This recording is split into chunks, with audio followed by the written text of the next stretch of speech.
Salut, dans cette vidéo, je vais te montrer comment trouver son IBAN caisse d'épargne. Alors pour faire cela, c'est très simple comme procédé.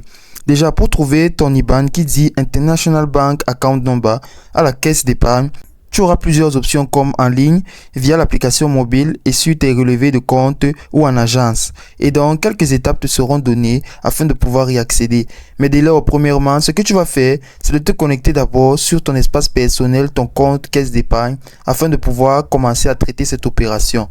Tu pourras y accéder alors dès lors à partir d'ici à la section compte dans le menu principal afin de pouvoir t'y rendre et sélectionner le compte pour lequel tu souhaites obtenir l'IBAN. Et donc, tu pourras aussi visualiser ou télécharger ton RIB en recherchant l'option RIB ou pouvoir télécharger RIP. Et l'IBAN sera indiqué sur le RIB. Maintenant, trouver son IBAN sur les relevés de compte, il faut consulter tes relevés de compte papier ou électronique que tu as reçu périodiquement contiennent généralement ton RIB qui inclut l'IBAN aussi dedans.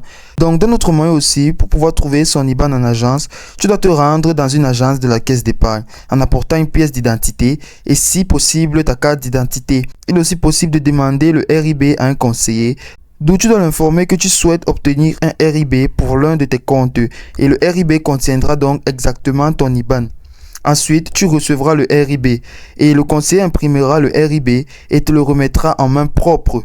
Alors, quelques points importants à ne pas oublier comme les identifiants de connexion, tout en t'assurant d'avoir tes identifiants de connexion, comme le numéro de compte, l'identifiant client et le code secret pour pouvoir accéder à l'espace client en ligne ou sur l'application mobile, ainsi que la sécurité aussi pour pouvoir garder ton IBAN en lieu sûr et ne le partager qu'avec des tailleuses de confiance afin de pouvoir éviter tout risque de fraude. Et c'est aussi simple que ça.